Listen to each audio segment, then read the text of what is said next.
This program is presented by University of California Television. Like what you learn? Visit our website or follow us on Facebook and Twitter to keep up with the latest UCTV programs.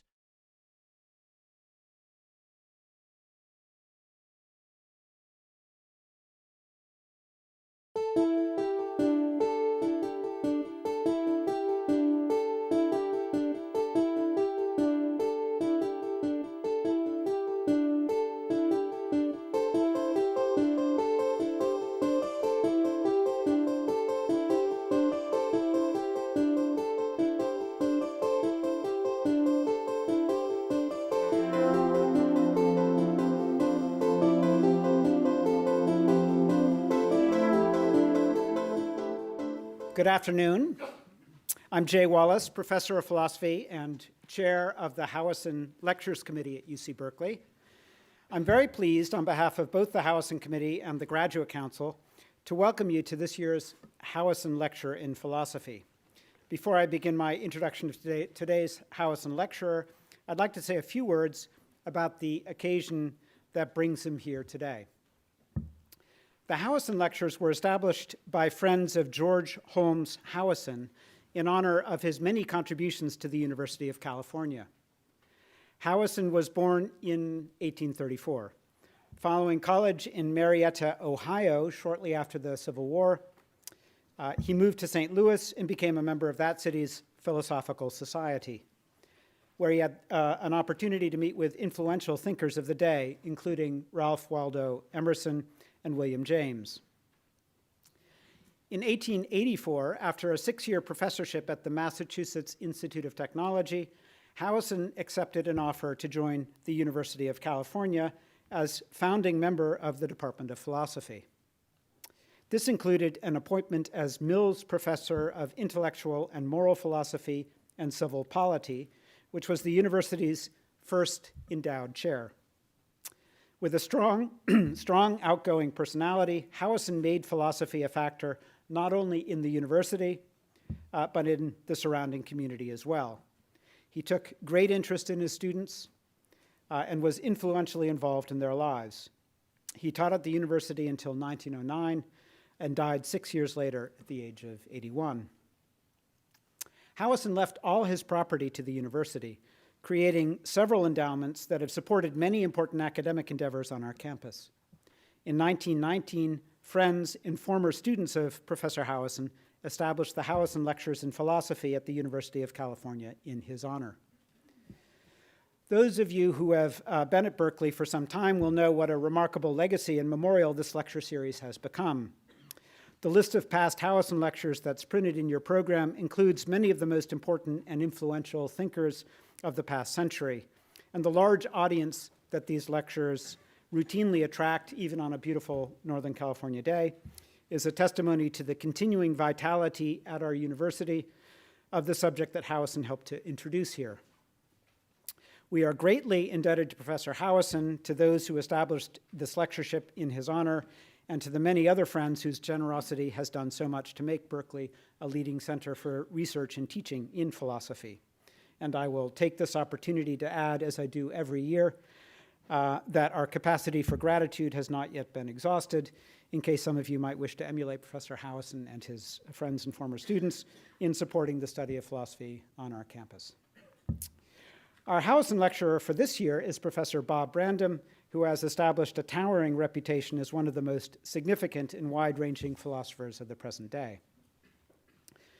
Professor Brandom was an undergraduate at Yale University, where he studied philosophy, receiving the BA degree in 1977 with exceptional distinction in the major, an honor that is bestowed only occasionally, according to Yale College, to Yale students whose work is, quote, extraordinary even when compared to the work of other students who receive distinction.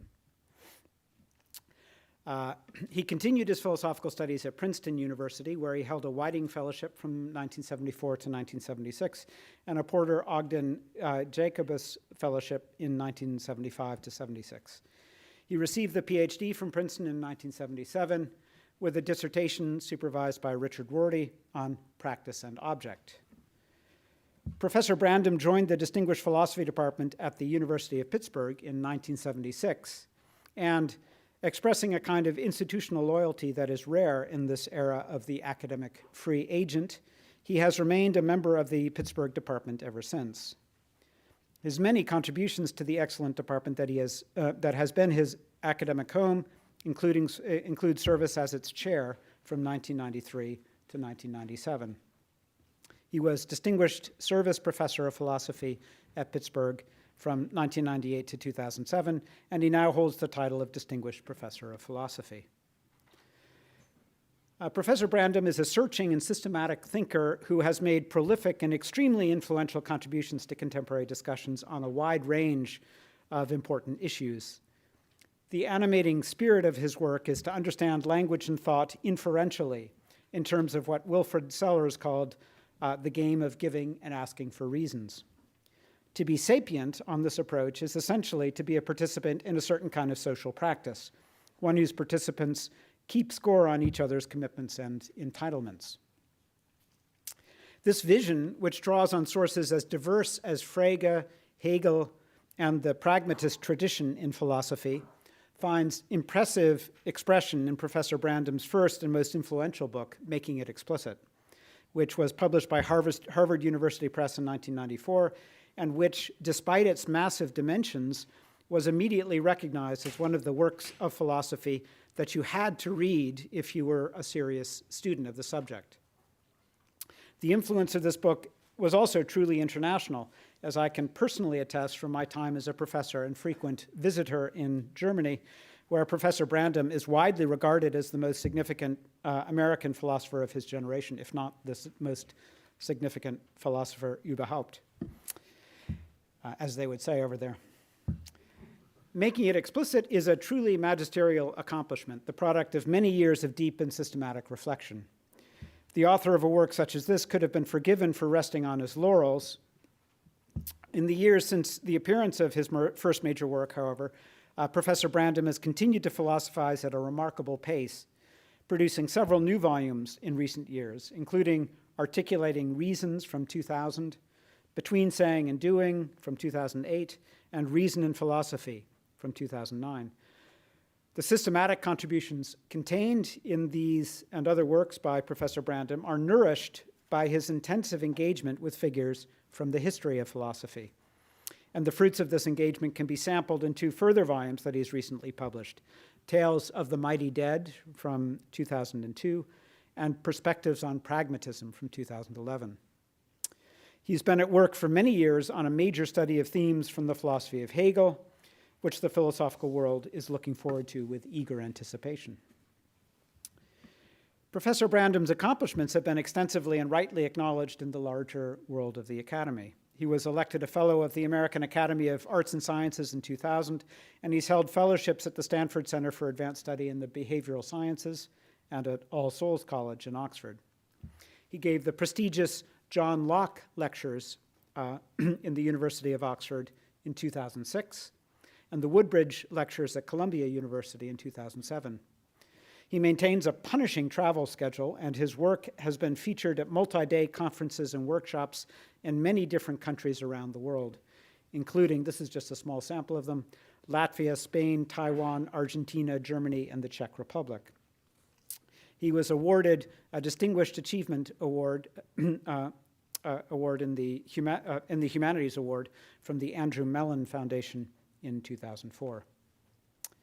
In addition to today's lecture, Professor Brandom will be speaking tomorrow in the philosophy department on modal expressivism and modal realism together again. That will be at 4:10 p.m. tomorrow in the Howison Library in Moses Hall. His topic today is Reason, Genealogy, and the Hermeneutics of Magnanimity. So please join me now in welcoming Professor Brandom to Berkeley as this year's Howison Lecturer.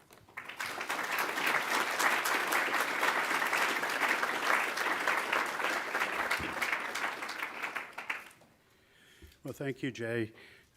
It's a pleasure to be back at Berkeley, where I have so many friends, and it's an honor to be doing so under the aegis of the Howison Lecture. Hegel said, "To him who looks on the world rationally, the world looks rationally back." More than half a century later, Nietzsche said, When you stare long into the abyss stares back into you.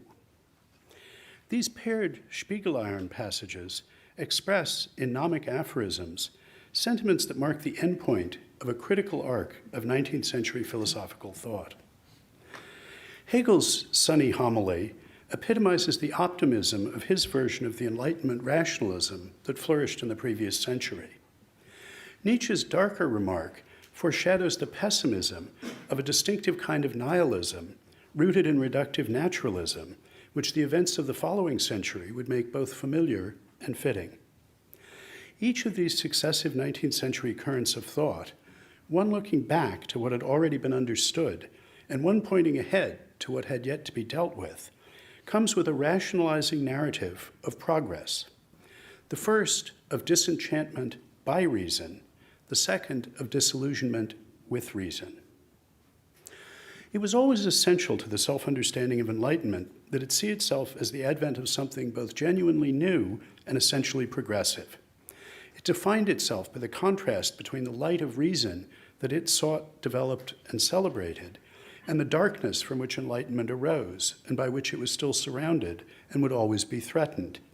The shadows of superstition, prejudice, and dogmatism cast by arbitrary despotic power sedimented in the merely traditional institutions with which those habits of thought connived and in which they thrived. The fundamental conceptual innovation of the time was not the focus on reason by itself. Philosophy, whose avatar is Socrates, had perennially championed reason. Nor is it the mere association of reason with freedom. Know the truth, and the truth shall set you free, the Christian tradition in the person of John had already taught. What is wholly new in the Enlightenment philosophy, its characteristic insight, is its identification of that transformative, emancipatory power with reason in its critical function. The only authority it admits as legitimate and legitimating is the authority of the better reason, that peculiar normative force, compelling only to the rational, that had so fascinated and puzzled the Greeks. And the Enlightenment acknowledges no higher judge competent to assess the merits of competing reasons than the natural light which the capacities of each individual reasoning subject equip it. That's why Kant says, sapere aude, dare to understand. This is the motto of enlightenment, in his essay identifying enlightenment as man's relief from his self-imposed tutelage. The advent of an age in which individuals accept no authority, transcending their own capacity critically to assess reasons, is for Kant, speaking here for the whole Enlightenment, nothing less than humanity's coming to maturity. This emancipation is to be effected by the wholesale replacement of the traditional model of authority, which understands it exclusively in terms of the obedience owed by a subordinate to a superior, by a model that understands authority exclusively in terms of the force of impersonal reasons, accessible by all. Reasons, for Kant, can accordingly be identified as freedom in the form of autonomy. The authority of the superior in power is abolished. Authority resides only in one's own acknowledgement of reasons. All the great philosophers in the period from Descartes to Kant were theorists of enlightenment. Hegel, though, is the first to take the advent of modernity, for him simply the single most important thing that's ever happened in human history, as his explicit topic. And further, he's the first to appreciate it not just as an intellectual phenomenon, namely enlightenment. He was the first to conceptualize the economic, political, and social transformations as all of a piece with the intellectual ones. For Hegel, reason shows itself as having the form of a vast meta-narrative, rationally reconstructing the emergence of modernity in all of its multifarious aspects. That narrative is progressive and triumphalist. It's the emergence of reason as sovereign both in individual subjective self-consciousnesses and in the social institutions that they shape and that shape them. It's also, and essentially, as Hegel says, the history of the progress of the consciousness of freedom. Here, two strands of the Enlightenment come together: faith in the sovereignty of reason and the narrative of the emerging self-conscious realization of that sovereignty, which is the emancipatory power of reason. Freedom takes concrete form only in the practical, including the institutional, appreciation of the rational nature of genuine authority, the idea that reasons alone are normatively authoritative. This is reason's disenchantment of the subordination model of authority in favor of the model of autonomy as consisting in acting for reasons. This intoxicating identification of freedom and the authority of critical reason is the beating heart of German idealism. In it, ideas that in retrospect could be seen to have been all along implicit in Enlightenment rationalism come to fully explicit theoretical self-consciousness. And it's in just such a context, Hegel thinks, that countercurrents of thought become visible, as also having been all along implicit in that same tradition.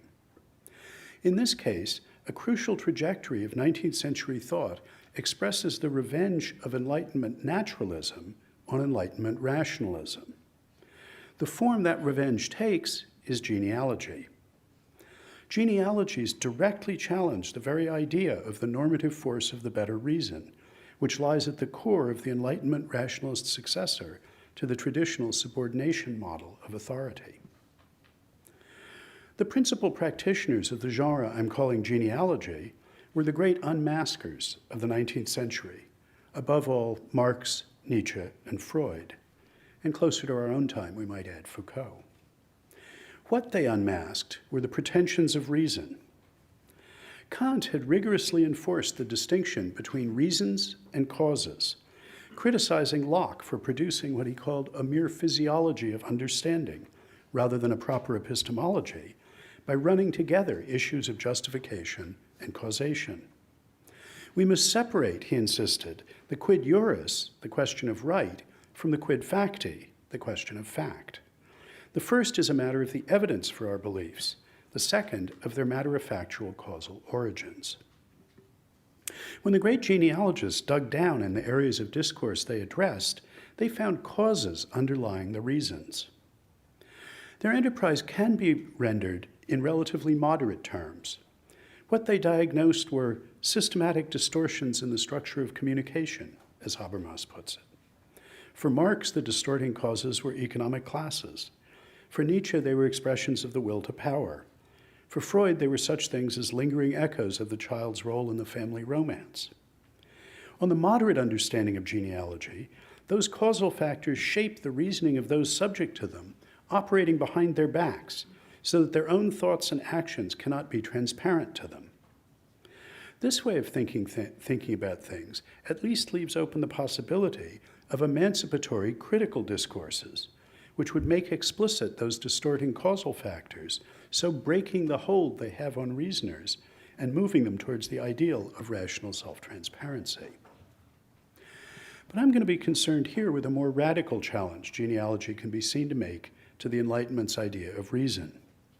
For one can take it that what the genealogists dug down to is not just causes distorting our reasons, but causes masquerading as reasons.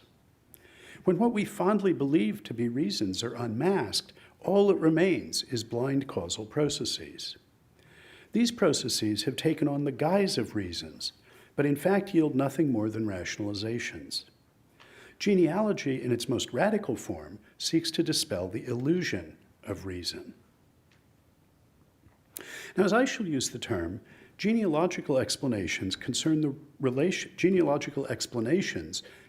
relations between the act or state of believing, on the one hand, and the content that's believed, on the other. A genealogy explains the advent of a belief, in the sense of a believing, an attitude, in terms of contingencies of its etiology, appealing exclusively to facts that are not evidence, that do not provide reasons or justifications for the truth of what's believed. In this sense, when it occurs to the young person that he's a Baptist because his parents and everyone they know are Baptists, and that had he been born in a different community, he would with equal conviction have held Muslim or Buddhist beliefs, that's a genealogical realization. And as is evident already in this mundane example, the availability of a genealogical explanation for a constellation of beliefs can have the effect of undercutting its credentials as something to which one is rationally entitled. The genealogy asserts counterfactual or subjunctive conditionals linking the possession of certain beliefs, attitudes of believing, to contingent events whose occurrence does not provide evidence for the truth of what's believed. If the believer had not had a bourgeois upbringing, were not driven by ressentiment, or had not had that childhood trauma, she would not have had the beliefs about the justice of labor markets, Christian ethics, or conspiracy theories that she does. None of those events, upon which the genealogist asserts the holding of the beliefs in question are counterfactually dependent, however, provide evidence for what's believed.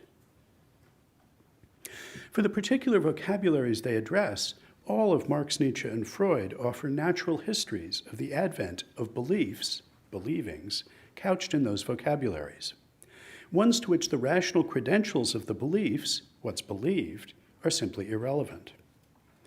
Natural causal processes of belief formation are put in place of rational ones. To him who looks on the world reductively, the world looks reductively back.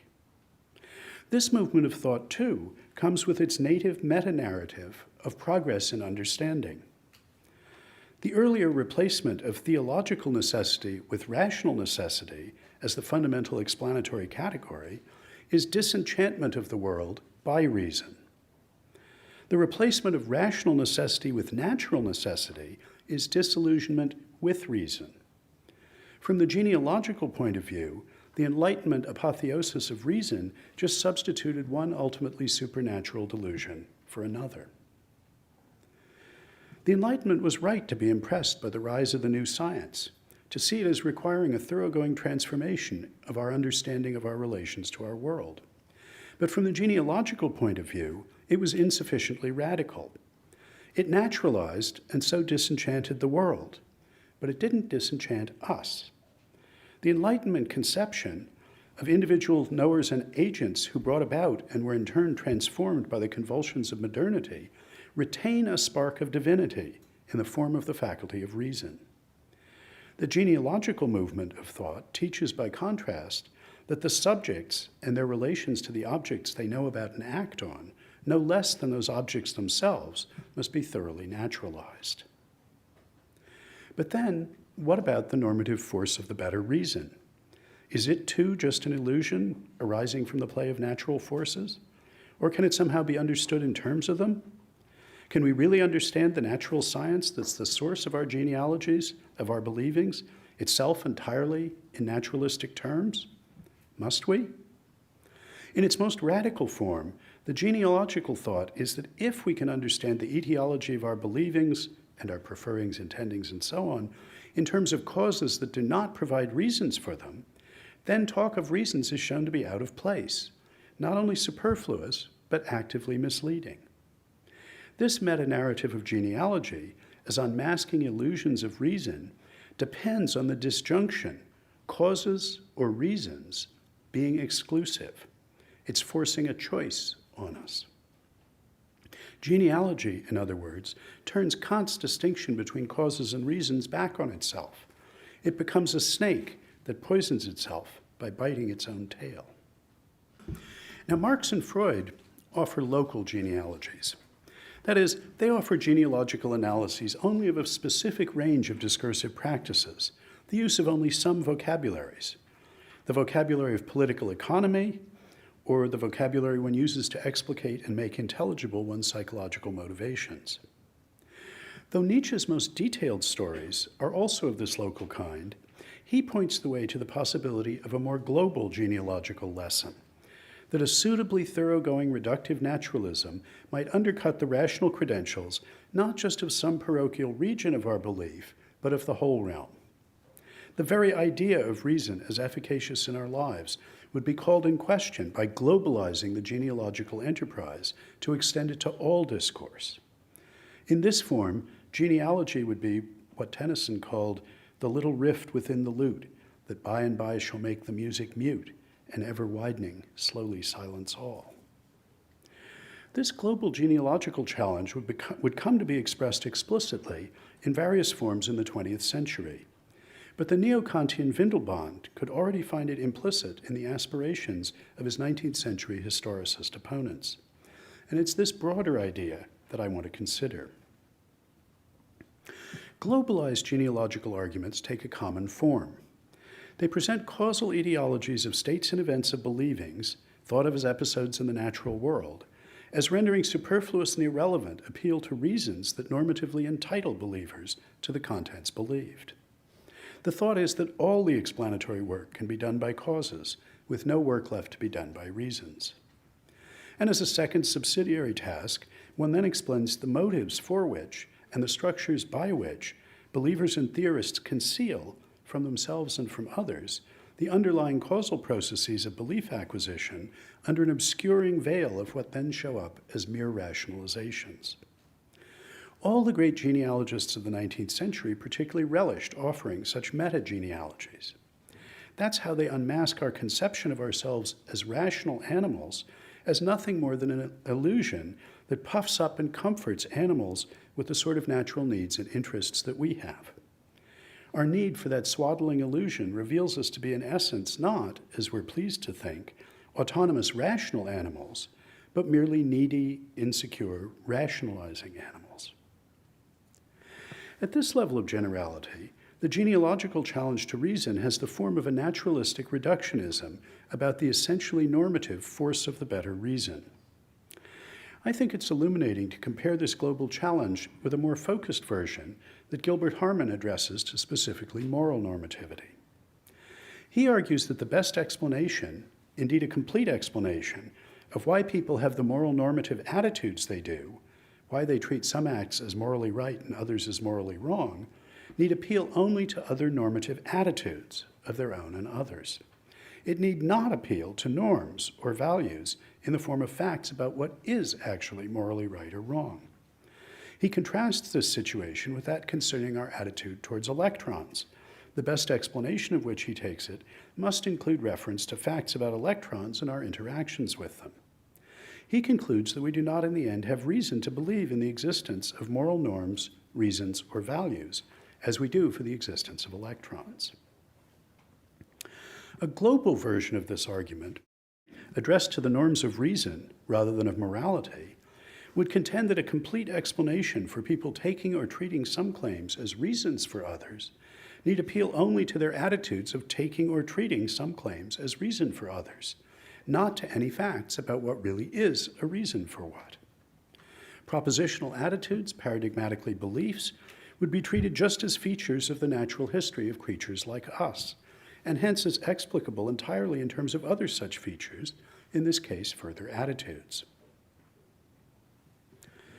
Now, I think that there's a structural defect that afflicts global reductive genealogical stories of this kind. They depend on what I'll call semantic naivete. Semantic naivete consists in taking for granted the conceptual contents of the attitudes whose rational relations to one another one wants to dissolve genealogically. If the attitudes in question are not thought of as propositionally contentful, then the issue of rational normative relations between them, of some of them as providing good reasons entitling or committing one to others, doesn't even arise, as it does not for whirlpools, thunderstorms, supernovae, and other natural occurrences into whose causal antecedents we might inquire. The question I see as posing a counter-challenge to genealogical challenges to the very idea of reason is whether and how one is to understand the contentfulness of beliefs apart from their situation in a normative space of reasons. The overall point is that epistemological claims, including skeptical genealogical ones, have semantic presuppositions. I'm going to argue that the soft underbelly of genealogical skepticism about reason is its implicit commitment to naive semantics. When we look at things more closely, we'll see that the underlying issue concerns the relation between contingencies governing attitudes, what applications of concepts are taken or treated as correct according to the prevailing reasons, and norms to which those attitudes are subject. Observations about the attitudes provide the basis for the genealogical challenge to the intelligibility of the norms. The particular form of semantic naivete I will identify as crucial to this debate turns out to be an assumption about the relations between semantic attitudes and semantic norms that's common both to Enlightenment rationalism and to genealogical challenges to it. The thinker who diagnoses this shared presupposition, contests it, and offers a constructive alternative is Hegel, whom I will argue both anticipates and responds creatively to the genealogical currents of thought he inspired and in many ways made possible. Now, I've described genealogical challenges to our understanding of ourselves as rational, both as rooted in Kant's distinction between reasons and causes, and as expressing the revenge of that distinction on itself. This is, of course, a very crude formulation. To refine it, we need to fill in some of the Kantian background. Kant brought about a revolution in our understanding of the mind by recognizing the essentially normative character of the discursive. In a decisive break with the Cartesian tradition, he distinguishes judgments and intentional actions from the responses of non-discursive creatures, not ontologically, by their supposed involvement with an ultimately spooky kind of mental substance, but deontologically, as things their subjects are in a distinctive way responsible for. What we believe and what we do express commitments of ours. They're exercises of a kind of authority distinctive of discursive creatures. Responsibility, commitment, authority, these are all normative statuses. Concepts which articulate discursive acts of judging and intentionally doing, Kant says, are rules. They're rules that determine what we've made ourselves responsible for, what we've committed ourselves to, what we've invested our authority in. Appreciating the rulishness, the normative character of the mind, this is Kant's normative turn. Practically, what we're responsible for and committed to doing in investing our authority in how things are or ought to be, Kant thinks, is having reasons for those commitments. What our concepts are rules for doing is reasoning. It's the concepts articulating the contents of our judgments and intentions that determine what count as reasons for and against thinking or acting that way, what would entitle us to do so, or justify us in taking on commitments with those conceptual contents. For Kant, as discursive creatures, we live and move and have our being in a normative space of reasons. After Descartes, the challenge was to find a place for mental stuff in a natural world of physical stuff. After Kant, the challenge became finding a place for norms in a natural world. Descartes had been roundly criticized for his dualism of minds and bodies. The danger is that the result of Kant's revolutionary insight into the normativity of intentionality would be to replace that dualism with a dualism of norm and fact. Now, I take it that a distinction becomes a dualism when it's drawn in terms that make the relation between the distinguished items ultimately unintelligible. I'll argue that the collision between the possibility of global genealogies and understanding ourselves as rational depends on a set of assumptions, which I'm going to gather together under the rubric of semantic naivety, that would turn Kant's distinction into a dualism, but also that those assumptions are optional and indeed incorrect. I'll argue further that Hegel, intense and insightful reader of Kant that he was, already understood all this and offered a constructive alternative that can provide a way forward for us in thinking about these issues today. Kant's normative turn expressed an insight in discursive pragmatics, our understanding of what we're doing in judging and acting intentionally. He also moved beyond the Cartesian tradition he inherited in seeing that its characteristic epistemological concerns raised a more fundamental semantic question. His idea here was that if we properly understood what it is for our thoughts to be representations, in the sense of so much as purporting to represent something, the epistemological skeptical question of what reason we have to think that they ever correctly represent something would be revealed on semantic grounds to be ill-posed. Hegel saw, however, that as penetrating as these archaeological semantic excavations were, Kant failed fully to appreciate and address a crucial semantic question raised by his original normative pragmatic idea. Kant correctly saw that judging and acting intentionally are exercises of authority that come with correlative responsibilities, commitments to having reasons for and acknowledging consequences of those undertakings. Kant already understood concepts as functions of judgment, in the sense of rules that determine what would count as a reason for applying those concepts in judgment and what the further consequences of doing so are. In a strict sense, all Kantian rational creatures can do is apply concepts in judging and acting. So those discursive activities presuppose the availability of the concepts they deploy. But that presupposition raises in turn the question faced by Kant's rationalist hero Leibniz. Where do those concepts come from? How do we get access to them? Once the discursive enterprise is up and running, new concepts can be formed downstream from applications of old ones, e.g. by Kant's judgments of reflection.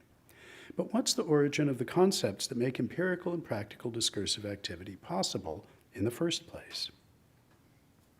Hegel reads Kant as having a two-stage story. Transcendental activity is the source of the conceptual norms that then govern empirical discursive activity.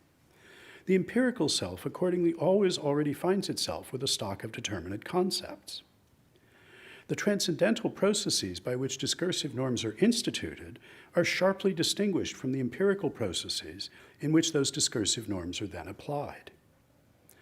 In the 20th century, Rudolf Carnap provides an index example of this Kantian two-stage semantic epistemic explanatory strategy. In his version, the two stages correspond to beginning by fixing meanings and only then going on to fix beliefs. The first, semantic stage, is selecting a language. The second, epistemic stage, is selecting a theory, a set of sentences couched in that language that are taken to be true. His student Quine objected to Carnap that while this two-stage procedure makes perfect sense for formal or artificial languages, it makes no sense for natural languages. All speakers do is use the language, Kant would say, to make judgments. That use must somehow determine both what their expressions mean and which sentences they take to be true. In the vocabulary I use to talk about Kant, the use of language to express judgments must be understood as affecting both the institution of conceptual norms and their application. Two-stage stories about the division of labor between semantics and epistemology, that is, about the relation between conceptual contents and their application in judgment, are committed to semantic purity. This is the view that the contents concepts possess are not at all affected by the use of those concepts in making judgments, in believing a particular subset of the universe of believables.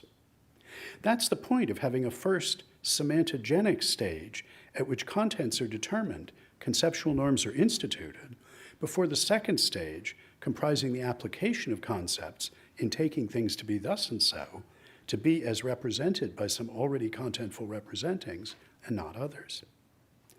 Commitment to semantic purity is commitment to the possibility of pursuing semantics independently of commitment to how things actually are.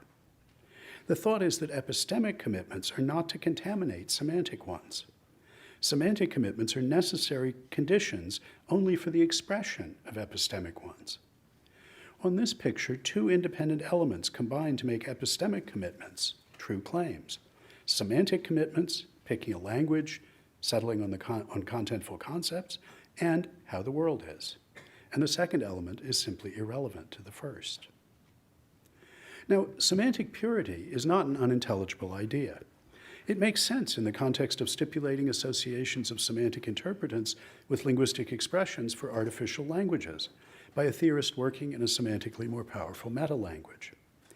But semantic naivete results when one believes that semantic purity is intelligible for an autonomous intentional stratum, for natural languages, or for thought in general. Quine objects to the semantic naivete of commitment to the possibility of pure semantics, and in this regard makes common cause with the later Wittgenstein. Both thinkers take it that all there is to confer content on our expressions is the way those expressions are used, paradigmatically in making claims and forming beliefs, that is, in committing ourselves to how things are. Two-stage theories about the division of semantic and epistemological labor for natural languages and the thoughts they express, Quine and Wittgenstein think, are bound to invoke semantic stories about the first stage that make the notion of conceptual content ultimately magical. They're committed to semantic purity. So, when applied to natural languages and thought, they're semantically naive. This is exactly Hegel's complaint about Kant. He was uncharacteristically but culpable uncritical about the source and nature of determinate conceptual contents. In this regard, at least, Hegel stands to Kant as Quine does to Carnap. And like Quine and Wittgenstein, Hegel offers an ultimately pragmatist account of how using a natural language can be intelligible as both instituting and applying conceptual norms. This line of thought bears directly on the issue I started off by considering. For global genealogical reductive explaining away of norms in favor of attitudes presumes that it's intelligible for the contents of propositional attitudes to stay in place after normative reason relations among their judgeable contents are relinquished. Otherwise, what's being explained genealogically can no longer be understood as believings, as attitudes of taking things to be thus and so. If our attitudes were not genuinely conceptually contentful, then we would not be even purporting to represent things as being thus and so. Things would not even seem to us to be thus and so. If disillusionment about the reality of norms of reasoning entails semantic nihilism, then it's self-defeating. The genealogist's claims would entail that her own claims are senseless. The overall point I want to make is that taking the contents of propositional attitudes in general to be independent of the government of those attitudes by norms concerning what genuinely is a reason for what presupposes a semantically naive two-stage account of the division of semantic and epistemic labor. For it requires that the contents of propositional attitudes have already somehow been fixed in advance and independently of the rough and tumble of assessing evidence, balancing reasons, and deciding what to believe. The semantic challenge for the globalized Harmanian genealogist is accordingly to say how we're to understand the contents of the attitudes in favor of which genuine norms have been eliminated. The corresponding challenge for a one-stage account is to explain how institution of genuine conceptual norms is compatible with the possibility of genealogical explanation of acts of applying such norms.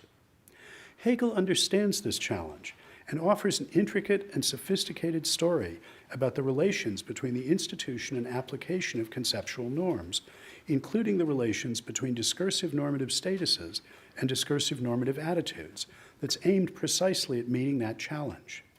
And in the rest of this talk, I want to present the outlines of his story as I understand it.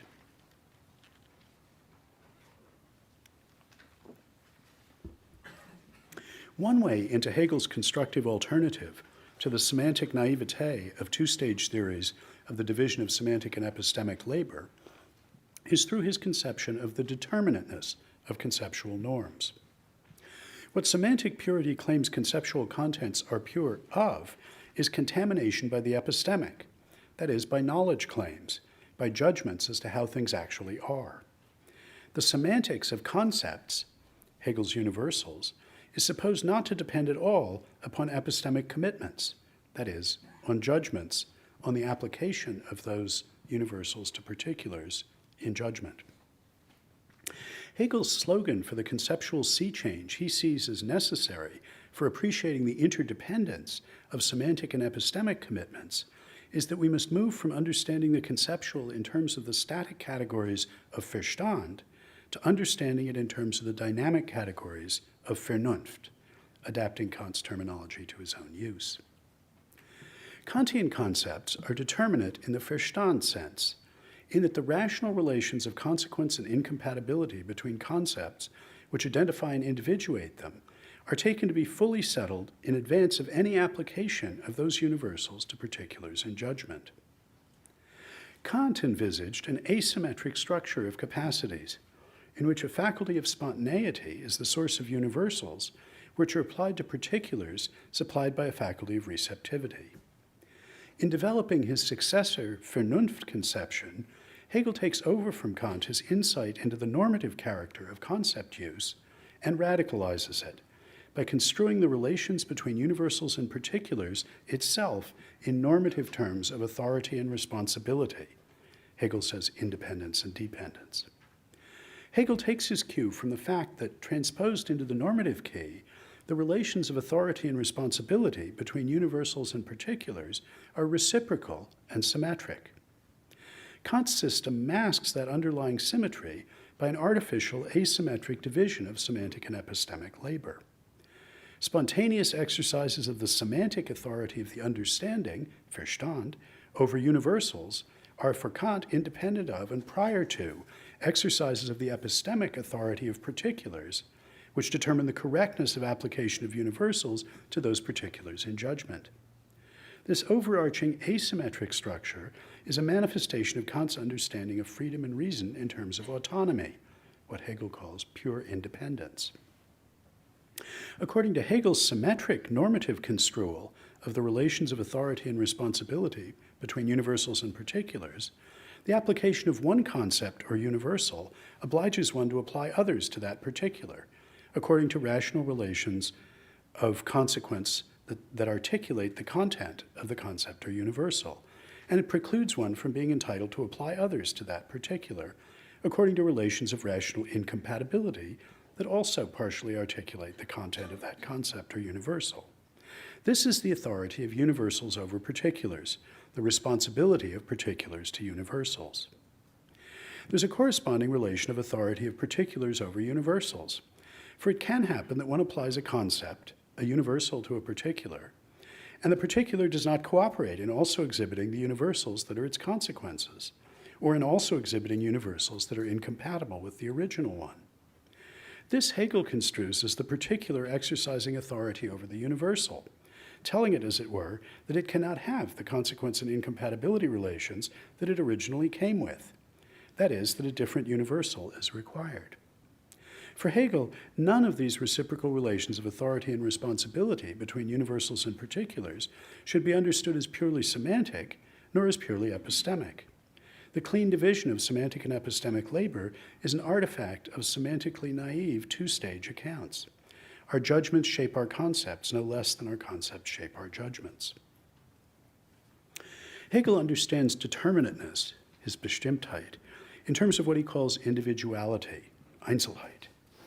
Individuality, in turn, is a matter of the characterization of a particular by a universal, which is something that has the form of a fact or a judgment. As Kant emphasized, concepts shape and articulate judgments. Hegel adds the idea that judgment is a process by which concepts are determined. The essence of Hegel's Vernunft conception is an account of the structure of the dynamic process in which the whole constellation of concepts and judgments develops by the exercise of the reciprocal authority of universals over particulars and particulars over universals. Judging, the application of universals to particulars, is the development of individuals, at once the semantic shaping and determining of universals and the epistemic discovery of which universals apply to which particulars.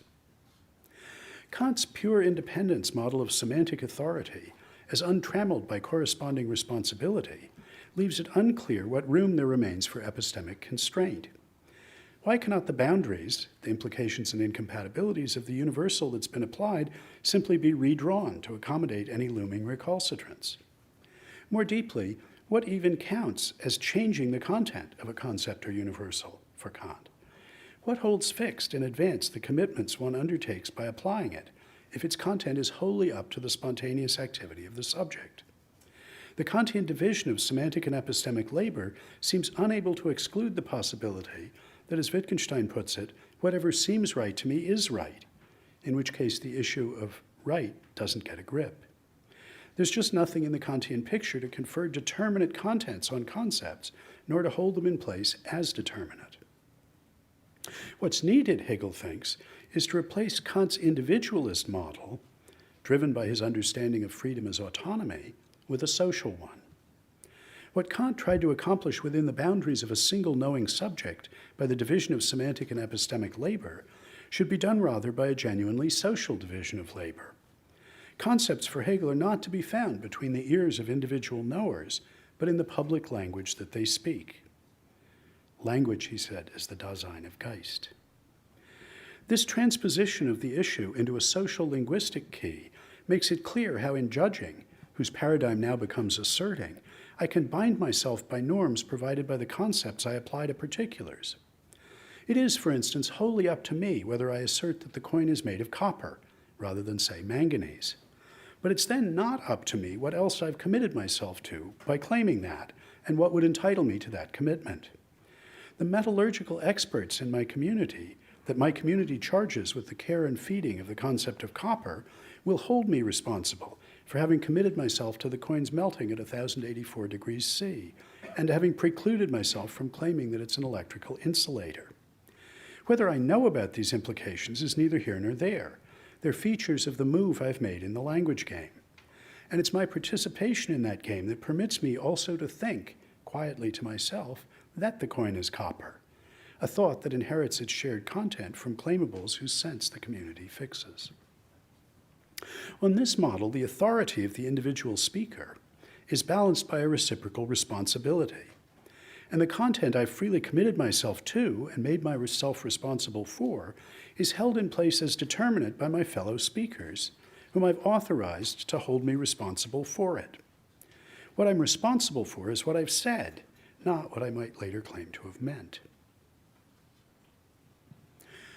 What Heidegger called the dignity and spiritual greatness of German idealism is founded on Kant's reconstrual of self-conscious selfhood as consisting in freedom, in the sense of authority, specifically the authority to commit oneself determinately, the capacity to bind oneself by conceptual norms, to make oneself responsible to norms that are rational in the sense that they articulate what's a reason for a judgment or an action that has that content.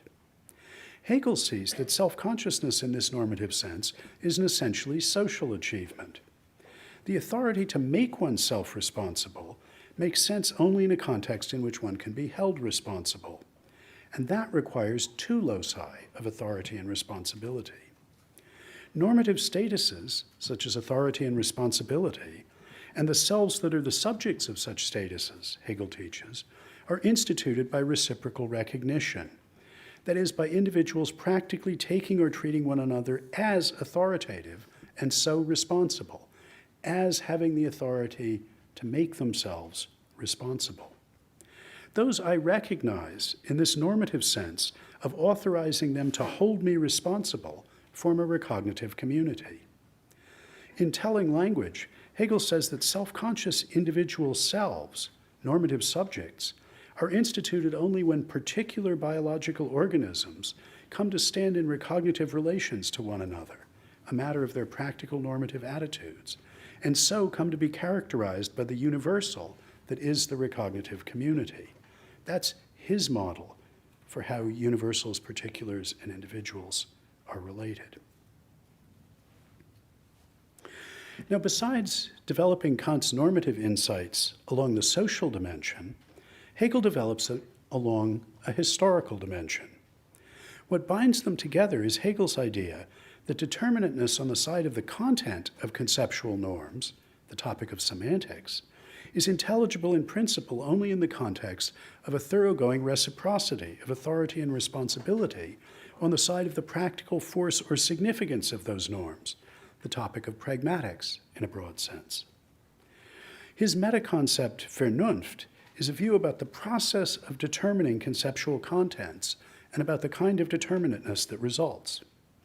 This process, he thinks, has a normative structure distinctive of traditions.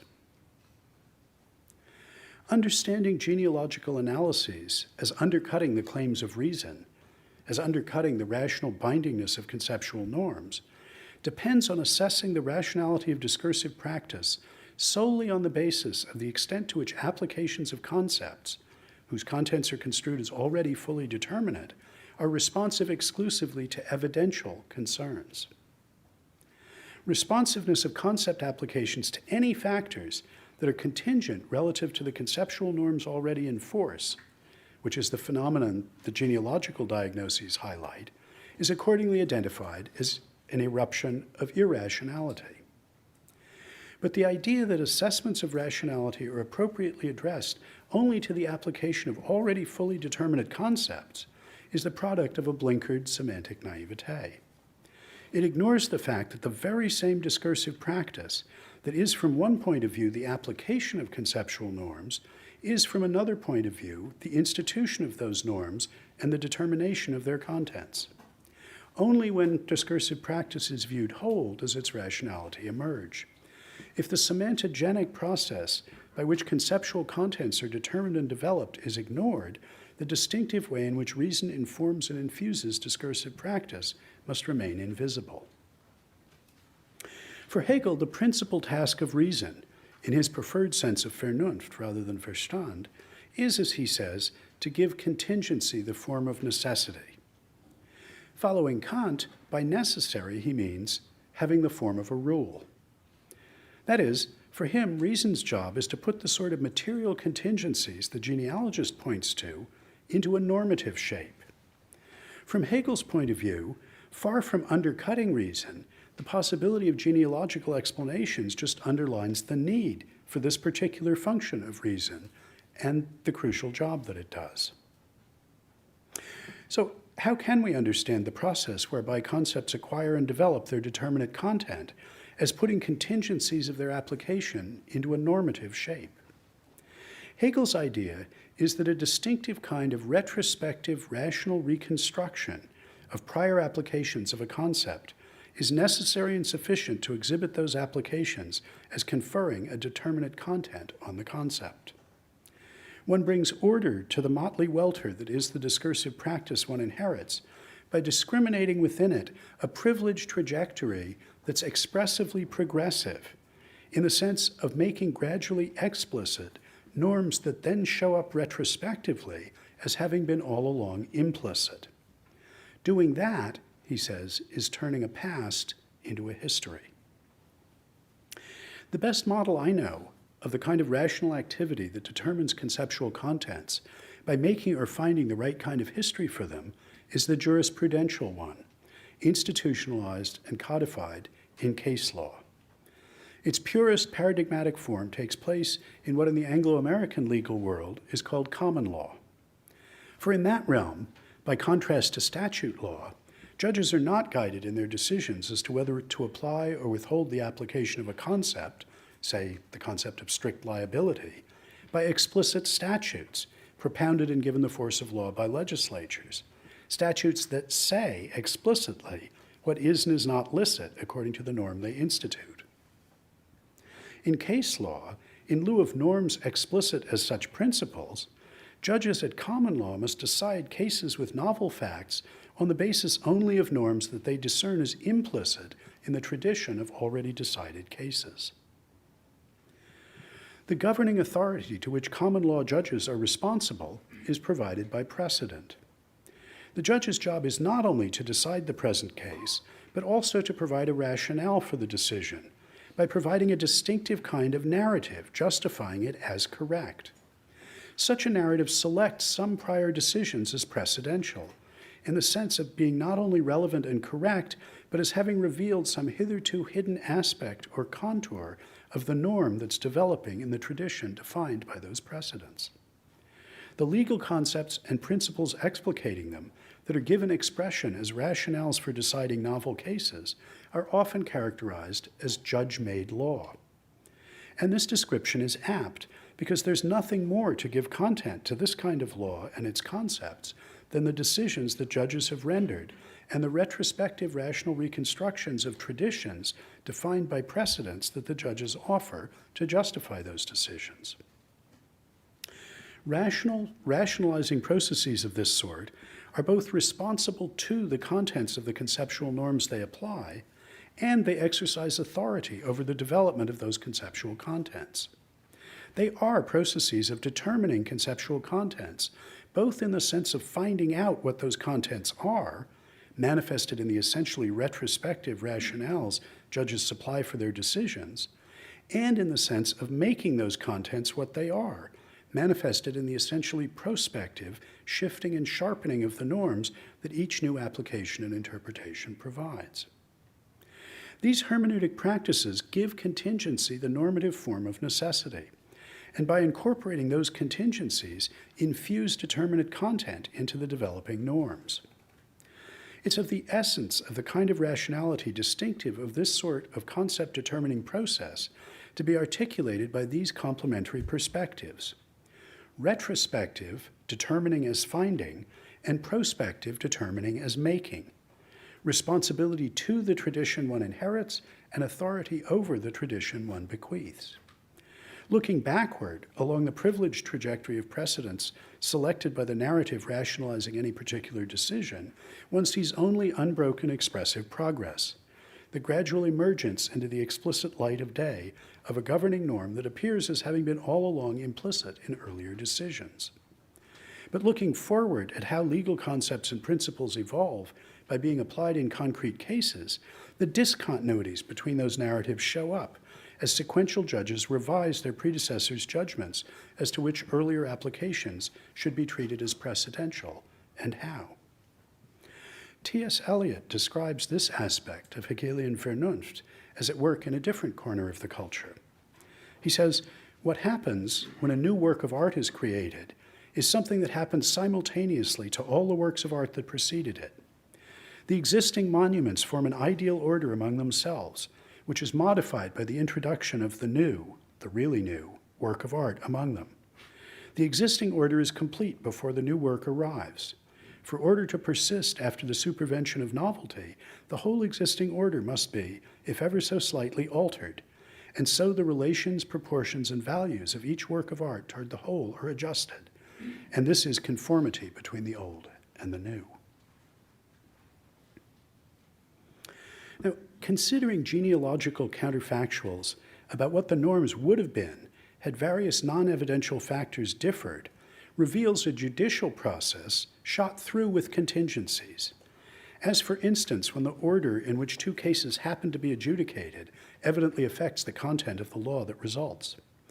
The normatively contingent character of any particular decision to apply or not to apply a particular concept is manifested in the fact that one always can explain any particular decision genealogically, in terms of what the judge had for breakfast, in the derisive slogan of jurisprudential theory.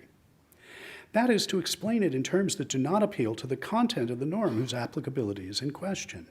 To explain it instead, for instance, in terms of the intellectual fashions or public passions of the day, or by features of the judge's training, temperament, or political convictions.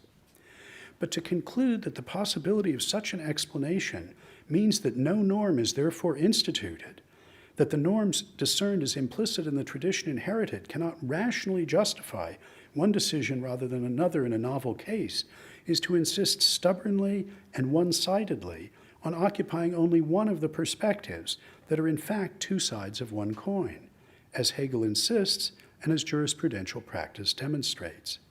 It's precisely to refuse to see Vernunft whole. It's to embrace the semantic naivete that ignores the essential role rationally incorporating those contingencies plays in conferring determinate content on, determining the content of, always evolving conceptual norms. Hegel points to the generality of the lesson he wants us to learn from his Vernunft model of the practice of reason in a remarkable passage epitomized in an aphorism expressing his twist on a slogan of the day. He says, "No man is a hero to his valet." But that's not because the man is not a hero, but because the valet is a valet. The passage continues, explaining that the reason is that the valet's dealings are with the man, not as a hero, but as one who eats, drinks, and wears clothes in general, with his individual wants and fancies.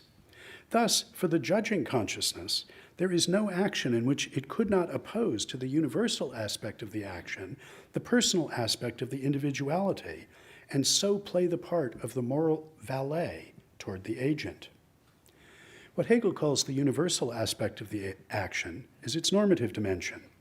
The hero is a hero insofar as he acts according to the norms that articulate his duty. The valet views what the hero does genealogically, in resolutely naturalistic, non-normative, reductive terms. And so, as the passage continues, the valet explains the action as resulting from selfish motives. Just as every action is capable of being looked at from the point of view of conformity to duty, so too can it be considered from the point of view of the particularity of the doer. If the action is accompanied by fame, then it knows this inner aspect to be a desire for fame. The inner aspect is judged to be an urge to secure his own happiness, even though this were to consist merely in an inner moral conceit, in the enjoyment of being conscious of his own superiority, and in the foretaste of a hope of future happiness.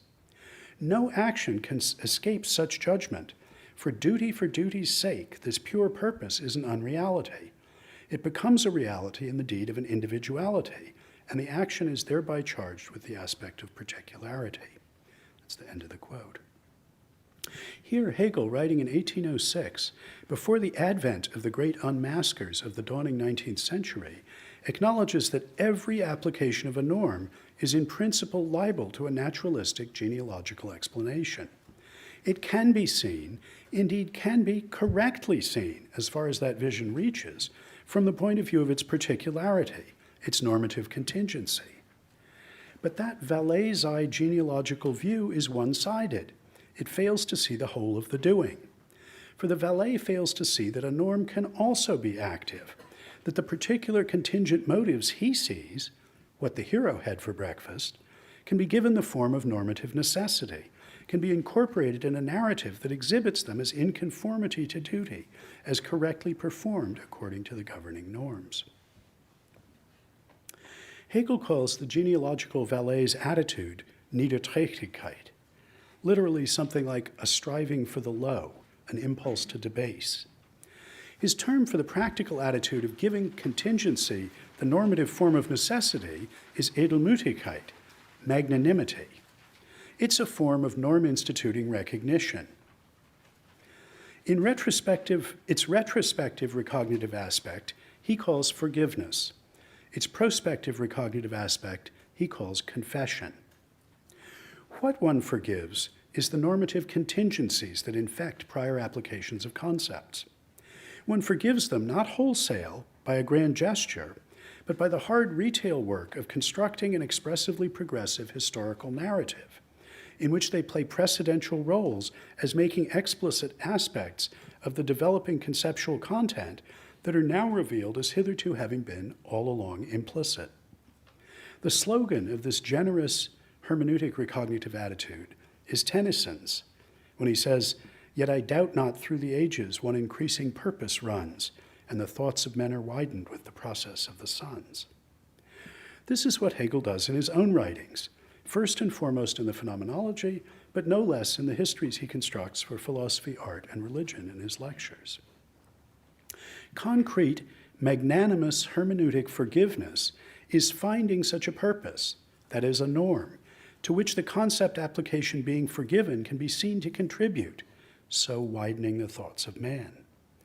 Hegel calls this making what happens into something done. What the magnanimous interpreter confesses is the contingent inadequacy of each particular such forgiving rational reconstruction. One confesses that one is unable to find a narrative in which every contingency is given the normative status of a progressive precedential expression of the underlying developing conceptual norm. In confessing, one petitions one's successors for forgiveness of that contingent failure of one's own effort at forgiveness.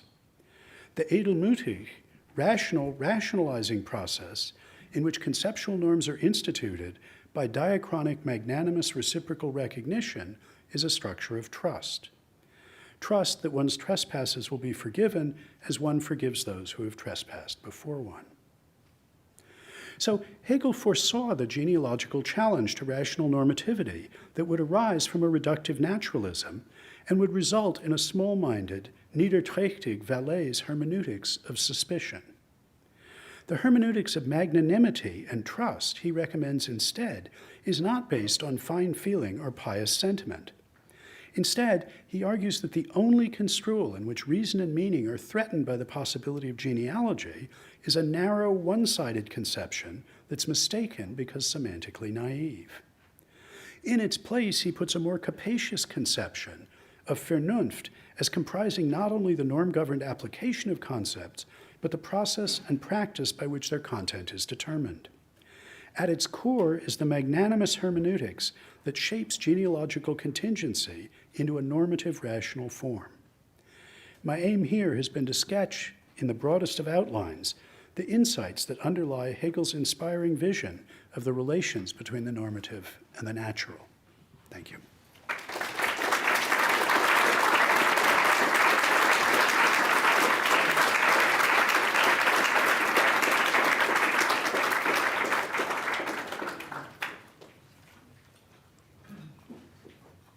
Okay, Bob has said he would be, Professor Brandom has said he would be willing to take some questions for a few minutes if there are some, as I'm sure there are. Thank you very much. That was awe-inspiring, and I'm sure I understand only a small piece of it. The piece I did understand was the reference to law, and I was wondering about that because it seemed to make the case for Hegel worse. I realize you're presenting Hegel's vision rather than defending it, but there are very few lawyers today who would accept the romantic teleological story you told about law, that as judges work through the common law, they work at pure. That's the old trope. Even Dworkin, I think, would have taken that as a kind of sentimental conceit. And I think what most people thinking about law would say is that sort of story is a necessary piece of the legitimation of law, the sociological legitimation of law. It works as a kind of hard constraint to impose some external controls on what judges do, but not even the earliest of the legal realists, what the judge had for breakfast guys, thought that judges just threw up their hands and awarded damages to themselves. The point was that the concepts were highly underdeterminative, but that there was some determination by these concepts, but basically the work of singling out who won and who lost in a particular case was explained genealogically. And that we had to tell this progressive story. This progressive story came from outside. It came from the needs of power to justify a system that, by and large, served those interests. And I think that's the worry that one would throw back on Hegel, that this progressivism comes externally. It's a legitimation story. It makes us feel good about ourselves, about the nature of the concepts we have, but it's ultimately a myth about the contingencies we have. Yeah, I absolutely agree that if that were the story I was attributing to Hegel, it would be subject to all those criticisms. I think instead you can see it as articulating the normative fine structure of what Dworkin calls the judge's chain novels.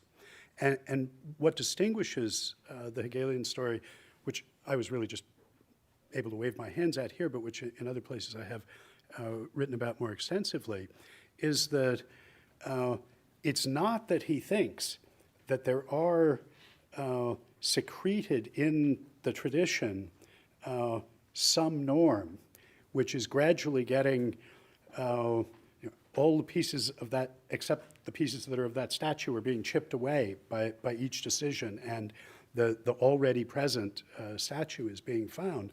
Rather, he thinks each judge has to tell a story like that. That's the only form of rationalization, the only form of a reason you can give for making one judgment rather than another, is to find that rationale implicit in the decisions that have been made before. But the very next judge's story may be radically different about what is progressive. The trajectory that he discerns, which again is, as far as he picks out the precedents, expressively progressive and cumulative and monotonic. Each precedent that he picks out is revealing some aspect that he's appealing to, but its relation to the rationale that the previous judge told may be radically different. And so Hegel sees sort of at each stage when we ask, well, what is the content of this concept? We've got to understand it as a snapshot of something that is being shaped in a process of this description. And I read him as thinking that that's what we should be doing for our philosophical predecessors as well, that he told one story in the Phenomenology and in the history of philosophy about what each philosopher had discovered, such that if you put all these things together, you got to the system, to his account. And I read him as thinking that it's our job to do quite a different one and say, oh, well, yes, and the piece that he got was this, and he misunderstood Leibniz, and so on. So the romantic picture that you were properly rejecting, I think, is one that isn't looking at this prospective discontinuities, the radical discontinuities between the retrospective Whiggish stories. He thinks that telling stories like that is the form of reason's march through history, but that in principle, that process of determining the content of concepts involves also these radical discontinuities. Yeah, thank you very much. That was excellent. I have a few questions. One general systematic question and then more of a Hegel question. So here's the general question. Like, if I understand you correctly, Hegel has resources to fight a globalized form of hermeneutics of suspicion, but you yourself said that almost no form of the hermeneutics of suspicion is global, unless it goes global, and you didn't mention Darwin, so I would like to hear something about that. So I think some form of globalized form of reductive naturalism can be fought with Hegel, but that doesn't give us a lot of ground against the skeptic, because the skeptic might say, well, all contents can be reduced minus this one. So, you know, if that's all the ground that we stand on, that doesn't seem to be a lot. So I wonder whether you could say something about that. Well, I mean, Yeah. specifically on that point, I mean, I think the residue has got to be, the bit that doesn't get genealogically reduced, has got to be an autonomous discursive practice, a language game one could play that one played no other.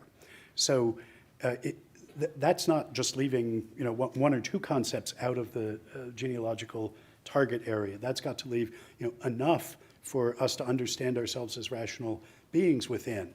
Now, if then you can be genealogical about individual motivational structures or about political economy, I mean, the question is going to be, well, can you really be genealogical about what are regions of discourse or vocabularies that, after all, threaten to spread out to encompass the way we understand ourselves. But and then the Hegel question. I mean, you draw a distinction now between the epistemic and the semantic, which does a lot of work in this paper. But I wonder if you don't need, in addition to that distinction, the ontic, if not the ontological. I know that you don't like the concept of truth to play a very important role here, but Hegel, of course, insists in the subjective logic that truth itself is the object that he's contemplating. So I wonder if you have a deflationary reading of Hegel's obvious insistence on truth, because if I read him correctly, he's saying that inferences are only, that better reasons better be sometimes best reasons, and best reasons are reasons hooked up with the truth. So I'm wondering if there's a deflationary account of that in your reading. Well, I actually wouldn't read him as saying what you've just said, but I am perfectly happy to say truth is absolutely central for him, and furthermore is front and center in the story I'm telling. But it's not, the best place to look to see how he's thinking about it is not the subjective logic, but the preface to the phenomenology, where he gives us what I take to be a definition of truth, though it hardly is going to show up in your, you know, coherence theory, correspondence theories, where he says, truth is a vast bacchanalian revel with not a soul sober, where no sooner does an individual member of the drinking party fall insensible beneath the table than another takes his place. So this is his theory of truth. Yes, this is the story. This is the story about the process of the development of these concepts, which are elbowing each other at the table with their incompatibilities, with their consequences to each other. But each determinate concept eventually shows itself not to be adequate to the phenomena, to incorporate some claim about what follows from what, or what's incompatible with what, that is precisely infirmed by the particulars. It falls beneath the table. We say, well, no, that isn't the norm. That concept that says that if it's copper, then this follows from it, that's not quite right. That one goes beneath the table, but there's always another one to take its place. And that's the locus of truth, is that process, which is precisely where the semantic and the epistemic are merely aspects of it, but not separable components. Now, obviously, a lot of work would need to be done to connect that to the other things he also says about truth, but that's the one I'm talking about. Could you kindly tell me what is the definition of a fact and what is the difference with truth? and how we can apply these two ideas of fact and truth in terms of making our judgment. We make judgments every day, thousands of them every day. Now, who has the best judgment? Yeah, well, I don't know that I have a lot to say about who has the best judgment. I mean, on this account of truth, the essential thing is that there's no final judgment about it. I mean, I think Hegel would agree with Frege that a fact is a thought that is true, a thought not in the sense of a thinking, but of a thinkable. But that notion of truth has to be understood in terms of this process of committing ourselves to something as true, to taking something as a fact. And we've got to realize that those are fragile attitudes, that none of them is unrevisable, and in the end, it may be none of them are unrevised. Now, it is one of Hegel's challenges to make sense of the notion of an objective empirical world that is the way it is, regardless of our attitudes towards it. And I think in the introduction to the phenomenology, he gives us an account of the nature of representation that lets us do that. But thereon hangs a tale.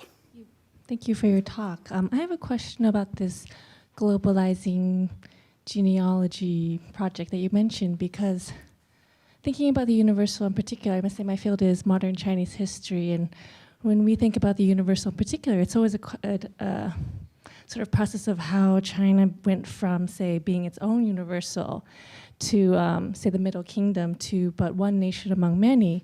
And so I guess on a very practical level, I'm just wondering, how does this globalizing genealogy work if, I mean, I don't even know what it looks like, I guess, on the one hand. And second, it seems like, is this a sort of globalizing genealogy as method that is sort of useful to a sort of ongoing conversation that's been happening in Western Europe and the US, but how do you see it going beyond, I guess, is a question I have. I mean, my guess is that we're slightly talking past each other on globalization. That, I'm starting with the notion of genealogy as a particular kind of reductive naturalism, as wanting to understand our discursive practices in Vallée's terms of causal processes that are not normative. And that has local and global versions. What it's local and global with respect to is discursive practice. The local versions are only looking at some vocabularies. Freud, by and large, only cares about our understanding of our own motivational structure. But the kind of argument he gives is one that one could open up to talk about all of discourse. And I was concerned to give a counter argument to that kind of radicalization of a genealogical argument. But I doubt that those considerations are going to help much with the concerns that you had. I really enjoyed your talk, both feeling that it was a pleasure to follow and equally to be challenged by it.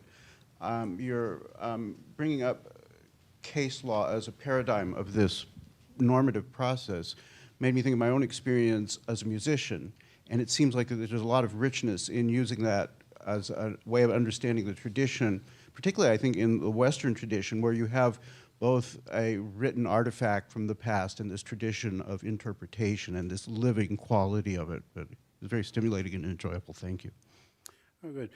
I mean, I put in the Eliot quote at the end to indicate that this isn't all about copper, or strict liability or whatever. This is supposed to be a story about concepts as such, and in particular, if there's any go to the normative, fine structure distinctive of tradition, which is one of the things I'm saying Hegel has a lot to teach us about, then that's going to be true in artistic traditions absolutely as much as in jurisprudential or scientific ones. I think that's all we have time for today. Remember, Bob Brandom will be talking again in the philosophy department tomorrow on, what was the topic? It was about modal logic and expressivism together again. But please join me in thanking him for a very stimulating discussion today.